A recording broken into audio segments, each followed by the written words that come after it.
여러분, 우리가 예수를 믿으면요, 반드시 해야 되는 것이 하나가 있습니다. 무엇일까요? 우리가 예수를 믿을 때 반드시 해야 되는 것, 바로 우리 주님 예수님과 동행하는 것입니다. 아니, 예수를 믿는다고 하면서 동행하지 않는다, 여러분, 그것은요 제대로 믿는 것이 아닙니다. 그냥 예수님을 아는 거예요. 알기는 아는데 믿음이 없다 보니까 동행하지 않는 것입니다. 믿음이 없다 보니까 주님의 길을 가지 않는 거예요. 자, 그렇다면 우리는요 주님과 함께 동행하기만 하면 되는 것일까요? 여러분, 길을 함께 가다라고 하는 동행에는 모두가 똑같은 것이 아닙니다. 동행을 자세히 들여다보면요, 크게 세 가지로 구분할 수가 있습니다. 먼저 동행은 내가 끌고 가는 동행이 있습니다. 주님과 함께 가는 것 같은데 내가 주님을 끌고 가는 거예요. 자, 그러면 어떻게 됩니까? 내가 끌고 가다 보니까 내 생각대로 주님을 끌고 갑니다. 내가 원하는 방향으로 주님을 자꾸만 끌고 갑니다.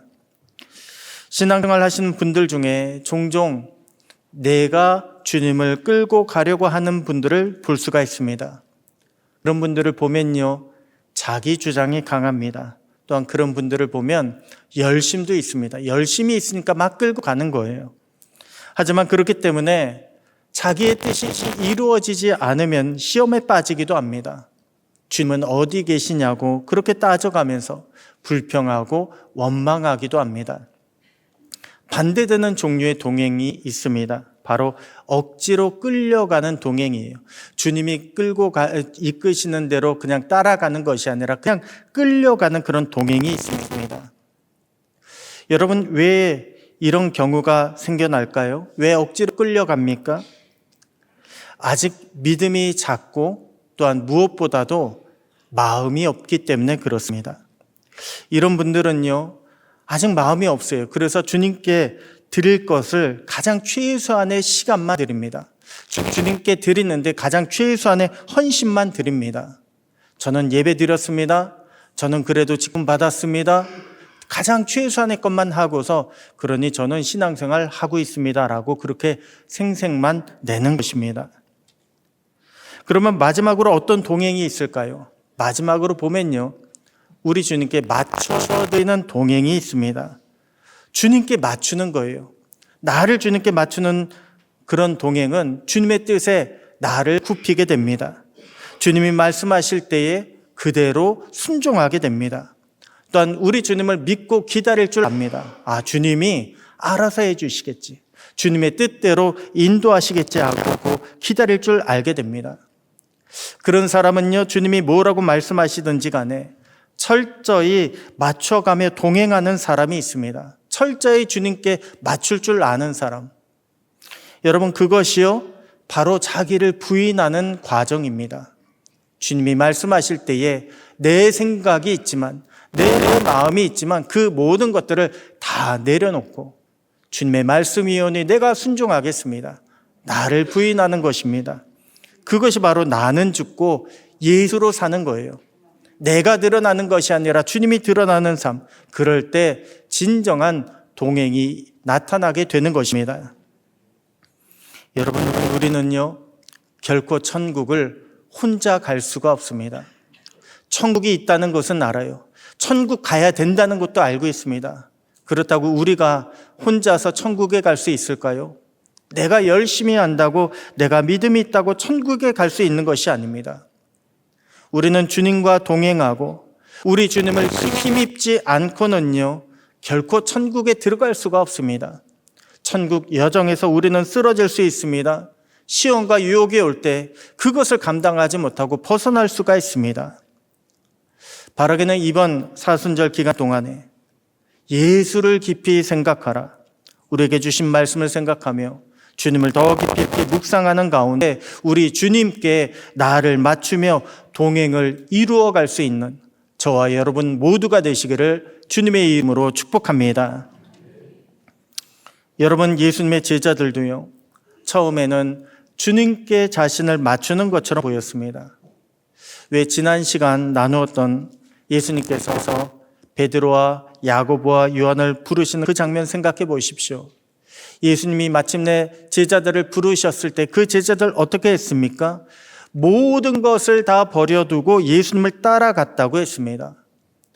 제자들은요, 지금까지 자신들이 쌓은 그 모든 경험들, 지식들, 가지고 있던 그 모든 것들을 다 내려놓고 예수님께 맞춰가기 시작했던 것입니다. 그렇게 맞춰가기 시작하면서요, 예수님의 제자가 될 수 있었습니다.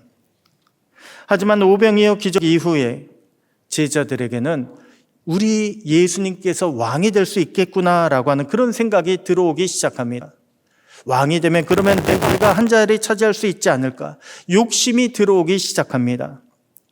그런데 욕심이 한번 들어오니까요, 그러지 않으려고 해도 자꾸만 세상의 성공과 영광이 눈앞에서 아른거리기 시작합니다. 그러다가 어느새 그것들이요, 제자들을 이끌어가기 시작합니다. 그리고 주님과의 동행을 방해하기 시작합니다. 야, 이쪽으로 가야 된다라고 하면서 주님과의 동행을 방해하기 시작합니다. 그래서 예수님께서 오늘 본문에 베드로와 야고보와 요한을 데리고 기도하러 산에 올라가신 것입니다. 그리고 그 자리에서 하늘의 영광을 보여주시면서 너희는 그의 말을 들으라, 너희는 그의 말을 들으라라고 하는 하늘의 음성을 들려주신 것입니다. 너희는 그의 말을 들으라.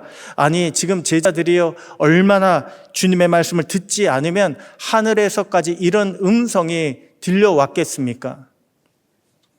주님은 제자들이 말씀을 통해서 어떻게 하기를 원하고 계실까요? 너희는 그의 말을 들으라. 주님은 무엇 하기를 원하고 계신다는 것입니까? 바로 제자들이요, 세상의 영광을 쫓아가지 않기를 원하고 계십니다. 너희는 세상의 영광을 쫓아가지 마라. 여러분, 여기서 말씀하고 있는 세상의 영광이 무엇일까요? 바로 나를 위한 영광입니다. 세상적인 영광이 아니라 나를 위한 영광이에요. 나를 만족시켜주는 영광입니다. 여러분, 우리는 세상 영광의 본질을 분명히 깨달아야 합니다. 세상 영광의 본질은요, 바로 욕심입니다. 욕심. 탐욕이 바로 세상 영광의 본질입니다. 그래서 세상의 영광은 권력이나 물질, 명예와 같은 정욕적인 것이 대부분입니다. 그렇기 때문에 세상 영광을 쫓고 있는 곳에는요, 반드시 시기와 경쟁이 일어날 수밖에 없습니다. 여러분, 예수님의 제자들이 바로 그러했습니다. 이전까지만 하더라도요, 제자들은 서로 경쟁하지 않았습니다. 제자들은 서로 시기하지 않았습니다. 그런데 오병이어 사건 이후에 자리에 대한 욕심이 들어오기 시작하니까요, 제자들 안에서 경쟁이 일어납니다. 누가 더 크냐? 서로 경쟁하며 시기하기 시작합니다. 아니, 내 것을 얻어야 된다라고 하는 그런 생각 때문에 주여 그럴 수 없나이다라고 하면서 주님의 말씀에 순종하지 않습니다. 더 나아가 내 생각을 강하게 주장을 합니다. 여러분, 예수님이 산에 데리고 올라가신 베드로와 야고보와 요한의 특징이 뭔지 아십니까? 바로 이 세 사람은요, 제자들 중에서도 욕심이 많은 제자라고 하는 특징이 있습니다. 이들은 모두가 예수님이 오병이어 기적 이후에 이제 십자가 고난을 예고하시니까요, 대놓고 반대를 하거나 혹은 무시하고 어머니까지 데리고 와서 자리를 청탁했던 제자들이었습니다. 한마디로 제자들 가운데 욕심이 가장 많았어요. 세상 영광에 눈이 멀어서 주님의 말씀을 듣지 않았습니다. 그래서 주님은 세상의 영광을 쫓고 있던 제자들에게 너희는 그의 말을 들으라 라고 하시면서 하늘의 영광을 보여주신 것입니다. 제자들이 생각하고 있는 세상의 영광은요, 진짜가 아니라고 하는 거예요. 우리가 구해야 할 진짜 영광은 하늘의 영광이라고 하는 것입니다. 그러니 너희는 주님의 말씀에 순종하라는 거예요. 그것이 바로 너희를 향한 아버지의 뜻, 하나님의 뜻이라고 하는 것입니다. 여러분, 생각해 보십시오. 우리도요, 영광이라고 하면 무엇이 떠오르십니까? 영광이라고 할 때 보통 우리가 생각하고 있는 이미지가 무엇입니까? 우리가 구해야 할 영광은 어떤 것들입니까? 아마도 많은 분들이요, 우리의 기준으로 영광이라고 하면 뭔가 크고 그리고 놀라워야 영광일 것이다 라고 그렇게 생각할 것입니다. 또는 영광이라고 하는 것은 남들이 부러워할 만한 그런 것이 영광이다라고 그렇게 이야기할 것입니다. 왜냐하면 우리는요, 지금까지 그렇게 배워왔습니다. 우리가 이 땅을 살아가면서, 세상을 살아가면서요, 세상이 이것이 영광이다라고 하는 것을 보여주는 것, 그것이 우리 안에 들어왔습니다. 그래서 우리도요, 그것이 영광인 줄 알고 있었고, 또 우리도 영광스럽게 주님께 영광 올려야 된다고 한다면 뭔가 크고 뭔가 잘되고 뭔가 위대한 것을 해야만 영광이 된다라고 그렇게 생각하고 있었습니다. 하지만 여러분, 진짜 영광은요, 우리가 주님을 만나는 거예요. 진짜 영광은 우리가 주님을 만나는 것입니다. 우리가 주님을 만날 때 그때 진짜 영광이 무엇인지 우리는 깨달을 수 있게 되는 것입니다. 여러분, 모세를 한번 생각해 보십시오. 성경에 보잖아요. 그러면 모세만큼 크고 놀라운 기적을 경험한 사람은 아마 없을 것입니다. 하나님은 모세를 세우셔서 10가지 재앙으로 애굽을 심판하셨습니다. 각각의 재앙들 보면요, 얼마나 놀라운지 모릅니다. 하나님은 그렇게 애굽을 심판하셨고, 또한 모세를 통해서 홍해 바다도 가르셨습니다. 모세를 앞세우셔서 낮에는 구름 기둥으로, 밤에는 불 기둥으로 장정만 60만이 넘는 그런 큰 민족을 가나안 땅까지 인도하셨습니다. 인류 역사상 보잖아요. 그러면 모세만큼 큰 기적을 행한 사람도 없다는 말씀입니다. 그렇기 때문에 왜 옛날에 수십 년 전에 나온 영화, 모세 출애굽을 다룬 영화 10개를 보잖아요. 그러면 얼마나 그 안에 스펙타클한 그런 내용들이 많이 있습니까? 그만큼 모세에게는요, 놀라운 일들이 많이 일어났다는 것입니다. 자, 그렇다면 우리가 모세를 만나서 질문한다고 한번 생각해 보십시오. 모세님, 당신의 역사 가운데, 인생 가운데 크고 놀라운 기적이 참 많이 있었다는 것 우리가 잘 알고 있습니다. 그러면 어떤 것이 가장 기억에 남습니까? 어떤 것이 당신에게 있어서 가장 큰 영광이 되었습니까? 라고 그렇게 물어본다면요, 모세는 뭐라고 대답을 할까요? 아마도 많은 사람들이 홍해 바다를 갈라서 백성들을 안전하게 건너게 하고, 또한 뒤쫓아오는 애굽의 군대를 수장시킨 것, 그것이 모세에게 있어서 가장 큰 영광일 것이다 라고 그렇게 생각할 것입니다. 실제로 10개라고 하는 영화를 보잖아요. 그러면 가장 공들여 만든 장면이 그 장면이에요. 가장 공들여서 심혈 기울여서 제작한 것이 홍해 바다를 갈라서 백성들이 지나가는 것입니다. 그리고 뒤쫓아오는 군대가 수장되는 거예요. 그 장면을 가장 심혈 기울여서 가장 영광스럽게 만들어 놓았습니다. 하지만 모세에게요, 이 같은 질문을 우리가 던진다면 아마 모세는요, 다르게 대답할 것입니다.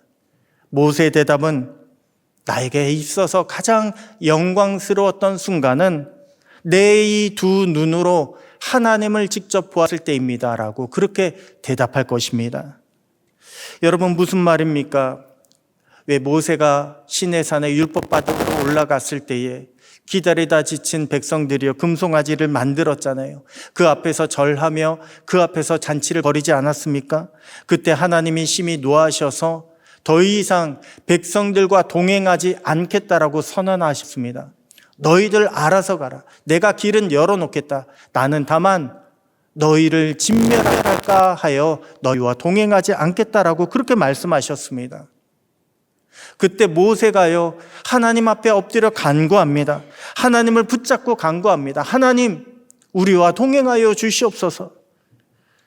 그때 하나님께서 다시 그 마음을 돌이키셔서 백성들과 동행하시겠다고 했습니다. 그때 모세가요, 그 증표로 하나님께 영광을 보여달라고 합니다. 하나님, 저에게 그렇다면 영광을 보여주십시오. 그러자 하나님께서 모세에게 보여주셨어요. 하나님의 모습을 직접 보여주셨습니다. 얼굴을 보면 사람이 죽을 수 있기 때문에 지나가신 후에 하나님의 등을 볼 수 있는, 뒷모습을 볼 수 있는 그런 영광을 허락하여 주셨습니다. 그렇게 모세는 하나님을 보았습니다. 또한 모세는 하나님과 대화했습니다. 그렇게 보고 대화하고 난 후에 모세가 내려올 때에 얼굴에서 광채가 났다고 했습니다. 얼마나 두려울 정도로 광채가 났던지요. 모세는 수건으로 얼굴을 가렸다고 했습니다. 여러분, 모세는요, 아담과 하와 이후에 인간의 눈으로 하나님을 본 유일한 사람이에요. 직접 본 유일한 사람입니다. 창조주 하나님을 본다는 것, 얼마나 큰 영광입니까? 여러분, 죽을 수밖에 없는 우리가요, 영원하신 하나님을 본다는 것, 이보다 더 큰 영광이 어디 있습니까? 이 세상에 피조물로 살아가는 우리가 온 세상 우주를 창조하신 하나님을 본다는 것, 이보다 더 큰 영광이 어디 있습니까? 여러분, 우리가 하나님을 보게 되면요, 만나게 되면 모든 것이 바뀔 수밖에 없습니다. 전능하신 하나님을 우리가 만나잖아요. 그러면 우리가 그동안 가지고 있었던 인생의 모든 염려와 근심, 두려움이 사라지게 되어 있습니다. 또한 우리가 하나님 앞에 서게 되면 인간의 미움과 갈등도 사라지게 되어 있습니다. 여러분, 생각해 보십시오. 하나님 앞에 서게 됐는데 내가 저 사람과 불편하다, 천국에 갈 때 내가 저 사람과 불편해서 가지 못하겠다, 잊지 못하겠다라고 그렇게 생각할 사람이 어디 있습니까? 미움과 갈등뿐 아니라 우리가 이 땅에서 쫓아가던 욕심과 불평도 사라지게 되어 있습니다. 여러분, 우리의 진정한 영광은요, 세상 가운데 있는 것이 아닙니다. 하나님이 우리의 영광이 되십니다. 하나님이 우리를 영광스럽게 만들어 주십니다. 그래서 로마서 8장 1절에 이렇게 말씀하고 있는 거예요. 현재의 고난은 장차 우리에게 나타날 영광과 비교할 수 없도다. 장차 우리에게 나타날 영광과 이 땅의 그 모든 것들은 감히 비교가 안 된다고 말씀하고 있는 것입니다. 오늘 이 말씀을 믿으시고 세상 영광의 유혹에 흔들리지 말고 하늘의 영원한 영광과 상급을 구하고 받을 수 있는 저와 여러분 모두가 되시기를 주님의 이름으로 축복합니다. 다음으로 본문은 그의 말을 들으라. 우리가 말씀을 통해서 무엇을 깨닫기를 원하고 계실까요? 바로 우리의 믿음을 과신하지 말라고, 우리의 믿음을 믿지 말라고 깨닫기를 원하고 계십니다. 여러분, 이 말은 나를 믿지 말라는 거예요. 내가 그래도 이만큼 오랫동안 믿었다고, 아니 내가 그래도 이런저런 교육도 받고 많이 알고 있다고, 체험도 있고 봉사도 많이 하니까 나에게는 믿음이 있다라고 그렇게 과신하지 말라는 것입니다. 여러분, 믿음의 문제 앞에서 우리는요, 겸손할 수밖에 없습니다. 항상 겸손해야 합니다. 우리가 겸손하게 주님을 의지할 때, 그때 우리의 믿음은요, 비로소 완전해질 수 있게 되는 것입니다. 그렇기 때문에 우리가 항상 기도할 때면요, 예수의 이름으로 기도하는 거예요. 예수의 이름으로 기도할 때 우리의 기도가 완성되기 때문에 그렇습니다. 또한 제자들이 나사렛 예수의 이름으로 능력을 행한 것도 우리는 연약하지만 주님은 완전하시기 때문에 그렇습니다. 완전하신 주님께서요, 우리를 완전하게 하여 주실 것이다. 여러분, 그것을 믿는 것이 바로 믿음입니다. 예수님께서 베드로, 야고보, 요한을 데리고 기도하러 산에 올라가셨다고 했습니다. 그리고 예수님이 기도하실 때에 용모가 변화되었다고 합니다. 옷이 휘어져 광채가 났다고 합니다. 그리고 그때 모세와 엘리야가 나타나서 예수님의 별세하실 것을 이야기했다고 합니다. 여기서 별세라고 하는 것은요, 단순한 죽음을 가리키는 것이 아닙니다. 모든 것을 완성시키고 떠난다라고 하는 그런 뜻입니다. 여러분, 주님은요, 분명 기도하시러 산에 올라가셨습니다. 그런데 기도 중에 주님의 용모는 변화되었지만 별세할 것, 바로 주님이 지셔야 할 십자가에 대한 사명은요, 전혀 바뀌지가 않았습니다. 여러분, 이것이 무슨 뜻이십니까? 우리가 기도할 때 변해야 될 것은 우리 자신이라고 하는 거예요. 기도로 하나님의 뜻을 바꾸려 해서는 안 된다는 것입니다. 왜 우리는 종종 기도할 때 주님 이것을 바꿔주십시오라고 그렇게 기도하지 않습니까? 그런데 우리가 주님의 뜻을 깨닫고 나면 우리는 내가 바뀔 수 있도록 기도해야지 주님의 뜻을 바꾸기 위해서 기도해서는 안 된다는 거예요. 그렇게 기도로 주님의 뜻을 쫓아가는 것이 바로 믿음이라는 것입니다. 주님은 이것을 오늘 우리에게 보여주신 것입니다. 그리고 이때에 베드로와 제자들이 온전히 깨어서 그 놀라운 광경을 목격합니다.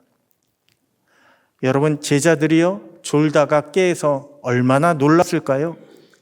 왜 좀 전에 나누었던 모세 이야기에서 모세 얼굴에 수건을 쓴 이유는 다른 것이 아닙니다. 바로 얼굴에 광채가 나기 때문에 사람들이 모세를 대하기를 두려워해서 수건을 썼다고 했습니다. 그런데 지금 제자들은요 주님의 광채뿐 아니라 천국에 있어야 할 모세와 엘리야까지 봤으니 얼마나 놀라고 또한 두려웠겠습니까? 그래서 아무 말도 하지 못하고 있다가 겨우 한마디 한 것이 무엇입니까? 주여 우리가 여기 있는 것이 좋사오니 주님을 위해서 모세를 위해서 엘리야를 위해서 초막셋을 짓겠다고 이야기합니다. 여러분 한번 생각해 보십시오. 베드로는 정말 그 자리가 좋았을까요? 정말로 그 자리가 좋아서 묻지도 않았는데 여기 있는 것이 좋다고 그렇게 대답했겠습니까? 아니요, 베드로는요 좋아서 그렇게 대답한 것이 아닙니다. 그 자리가 무서운 거예요. 그 자리가 두려운 거예요. 그래서 어떻게든 나도 주님의 백성입니다 라고 하는 것을, 믿음이 있다라고 하는 것을 보여주기 위해서 주여 우리가 여기 있는 것이 좋습니다 라고 그렇게 대답을 한 것입니다. 또한 베드로가 그곳에 초막셋을 짓겠다고 하는 것도 마찬가지입니다. 베드로가 말한 초막은요 출애굽 광야 생활을 기념하는 초막절의 초막을 가리킵니다. 그리고 그 초막은 단순한 초막이 아니에요. 하나님의 인도하심을 따라가는 백성들의 초막입니다. 한마디로 초막을 짓는다는 것은요 나는 하나님을 쫓아가는 백성입니다. 나는 하나님께 구원받은 백성입니다 라고 하는 것을 드러내는 표시입니다.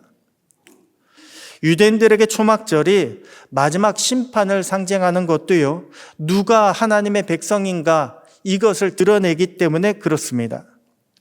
분명 지금 베드로는 자기 입으로 믿음을 고백했습니다. 주여 우리가 여기 있는 것이 좋습니다. 또한 초막셋을 짓겠다는 말로요 자기에게 성경적인 지식이 있다는 것을, 내가 이렇게 율법을 잘 지키고 있다는 것을 보여주었습니다. 그런데 문제가 무엇일까요?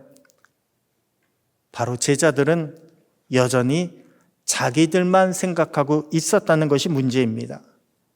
아니 왜 그 자리에 모세와 엘리야가 왔는지, 아니 왜 자신들 앞에서 예수님의 별세에 대해서 이야기하고 있는지 제자들은 묻지 않았습니다.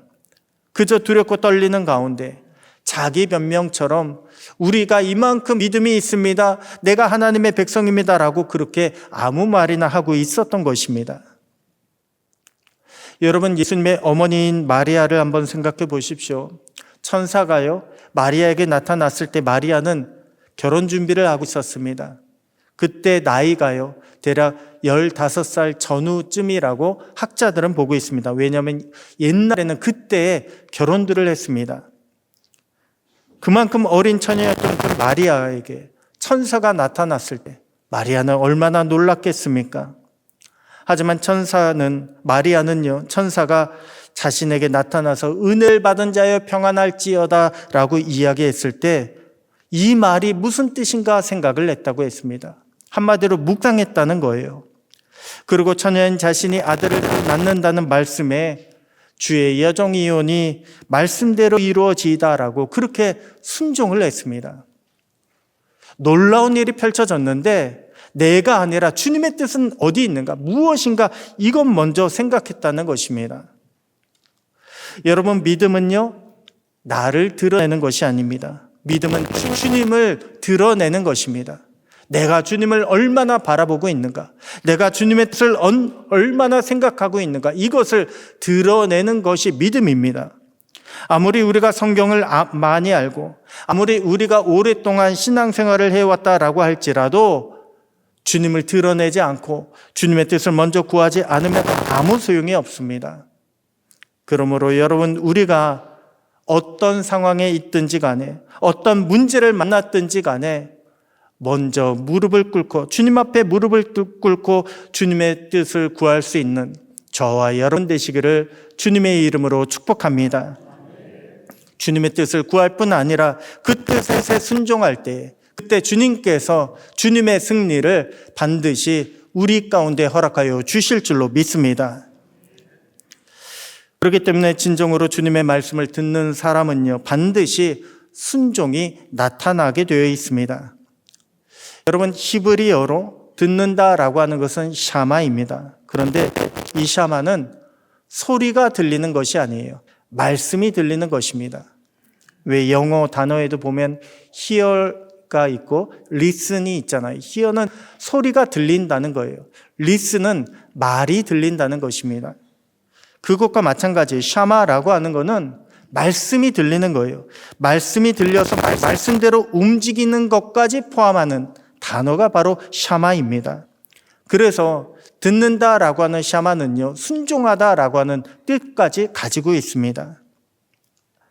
여러분, 제자들은요, 주님의 말씀을 듣겠다고 따라간 사람들입니다. 암만 무리가 예수님이 좋다고 쫓아다닌다고 해도 제자들만큼 예수님의 말씀을 많이 들을 수는 없었을 것입니다. 그런데 제자들이 듣기만 하고요, 말씀대로 움직이지 않습니다. 순종하지 않습니다. 아니, 듣기는 많이 들어서 아는 것도 많은데 주님의 말씀대로 따라가지 않습니다.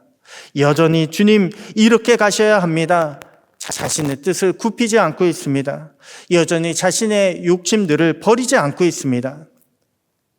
그래서 주님이 제자들, 특별히 열정은 많으나 욕심이 많았던 베드로와 야고보와 요한을 데리고 산에 올라가신 것입니다.